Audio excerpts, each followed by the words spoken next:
Buenas tardes, ladies and gentlemen.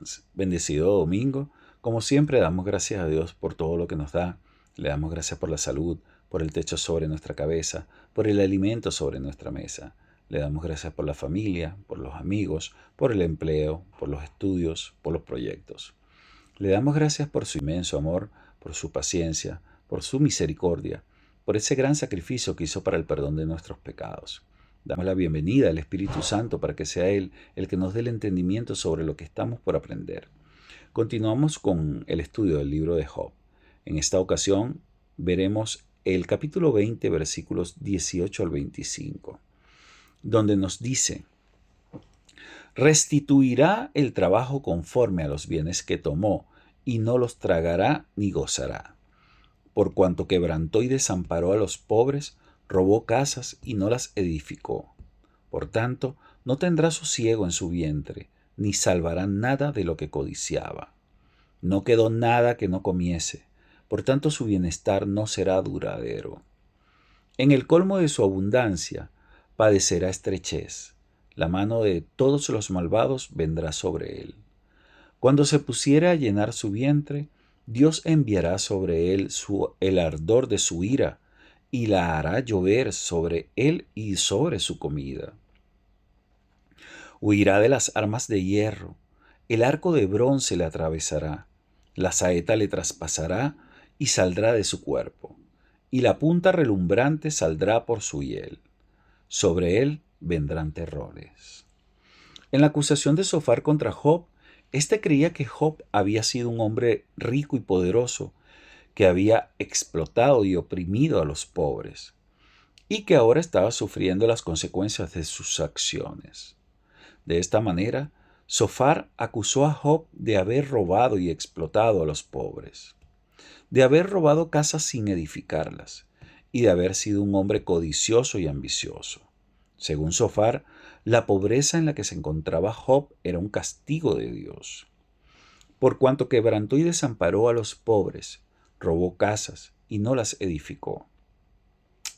Con estas declaraciones, Sofar afirmaba que Job había cometido varios pecados y maldades.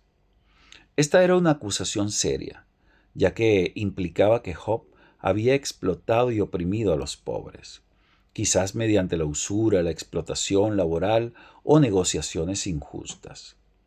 Esta acusación era absurda, pero también añadía más aflicción al espíritu de Job, ya que para él era una afrenta moral. Por tanto, no tendría o no tendrá sosiego en su vientre.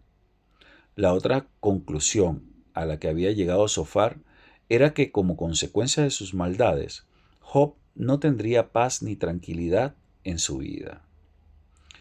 Esa parece ser la metáfora detrás de la frase no tendrá sosiego en su vientre, que alude a la falta de paz y tranquilidad interior. Además, Sofar afirma que Job no salvará nada de lo que codiciaba. En el colmo de su abundancia padecerá estrechez.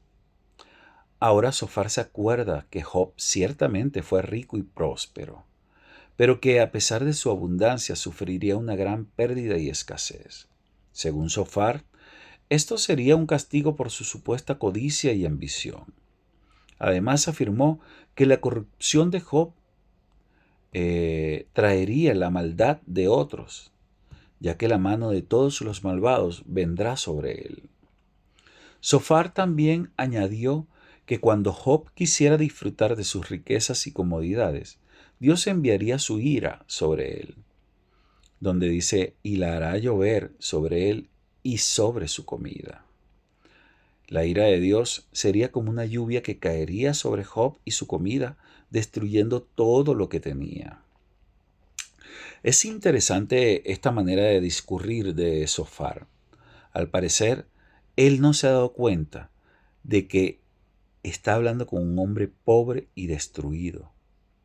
Ya Job había sido visitado por la mano destructora de Satanás y no tenía otra cosa para ser destruida. De hecho, su enfermedad lo agotaba y ni siquiera podía sustentarse bien.